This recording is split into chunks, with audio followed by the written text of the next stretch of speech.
বিরিয়ানি খেয়ে খেয়ে বোর হয়ে গেলে তাহলে এবার বাড়িতেই বানিয়ে ফেলুন শাহি chicken yakhni pulao.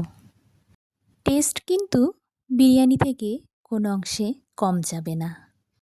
Hello everyone, Sonali's কিচেনে আপনাদের সকলকে স্বাগত। ইয়াকনি পোলাওয়ের আসল স্বাদের সিক্রেটটা কি জানেন তো? সাধারণ জল না, ইয়াকনি জল। সঠিক পরিমাণ মতো জল আর সঠিক পরিমাপ মশলাই কিন্তু পোলাওয়ের স্বাদটাকে আরও দ্বিগুণ করে তোলে। সবার প্রথমে আমি চিকেনটাকে ভালো মতো ধুয়ে নিয়েছি। দিয়ে দিয়েছি 1 চামচ গোটা ধনে, 1 চামচ গোটা জিরে, দিয়ে দিয়েছি 1 চামচ মৌরি, দিয়ে দিয়েছি 2 টুকরো জয়িত্রী, দিয়ে দিয়েছি গোটা 6টার মতো ছোট এলাচ, দিয়ে দিয়েছি 2 টুকরোর মতো স্টার আনিস, যাকে বাংলায় তারা মৌরি বলে, আর 3 টুকরো দারচিনি, 2টো ছোট ছোট তেজপাতা। ব্যাস, এবার 3 কাপের মতো জল দিয়ে দিয়েছি চিকেনটাকে ভালো মতো সেদ্ধ করে নেওয়ার জন্য।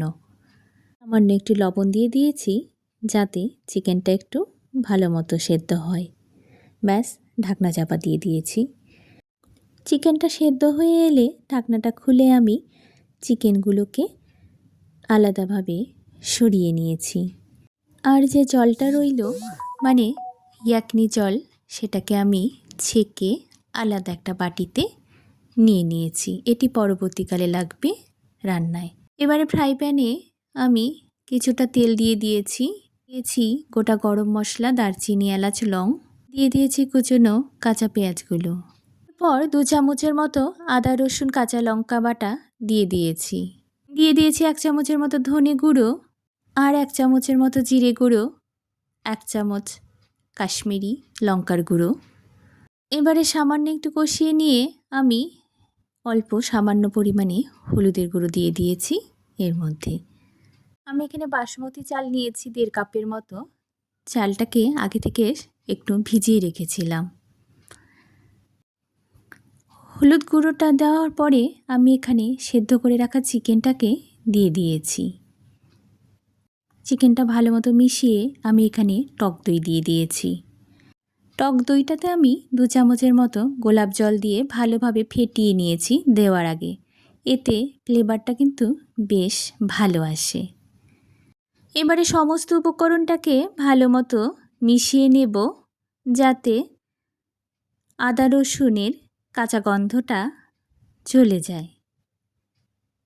মেশানো হয়ে গেলে আগে থেকে ভিজিয়ে রাখা বাসমতি চাল আমি এর মধ্যে দিয়ে দিয়েছি। এবারে আমি এই চালটিকে কিন্তু মাংস আর সমস্ত উপকরণগুলির সাথে ভালো মতো মিশিয়ে নিয়েছি। ভালো মতো একটু ভাজা ভাজা হলে কিন্তু শাহি পোলাওয়ের টেস্টটা আরও সুন্দর হয়, খেতে কিন্তু ভীষণই দুর্দান্ত হয়। চালটা ভালো মতো ভাজা ভাজা হয়ে গেলে আমি চিকেনের জলটা, মানে ইয়াকনি, এখানে ঢেলে দিয়েছি। যেহেতু চালটা আগে থেকে ভেজানো ছিল আর চিকেনটা সেদ্ধ করা ছিল, সেজন্যই 1.5 কাপ চালের জন্য আমি এখানে 2 কাপের মতো ইয়াকনি জল ব্যবহার করেছি। এখানে জলের মেজারমেন্টটাই হচ্ছে আসল। জল বেশি হয়ে গেলে পোলাওটা কিন্তু খেতে ভালো লাগবে না। ভালো মতো জলটা টেনে নিলে আমি ওপর থেকে 1 চামচের মতো জায়ফলের গুঁড়ো আর 1 চামচের মতো এলাচির গুঁড়ো দিয়ে দিয়েছি। পোলাওয়ের ফ্লেভারটা বেশ দারুণ হয়। ওপর থেকে বেরেস্তা ছড়িয়ে দিয়েছি আর 1 চামচের মতো ঘি।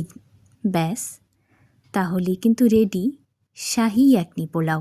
বানিয়ে খেয়ে অবশ্যই আমাকে কমেন্টে জানাবেন। ভিডিওটি ভালো লাগলে অবশ্যই একটি লাইক করবেন, শেয়ার করবেন আর চ্যানেলটিকে সাবস্ক্রাইব করে চ্যানেলটির পাশে থাকবেন। ধন্যবাদ, ভালো থাকবেন সকলে।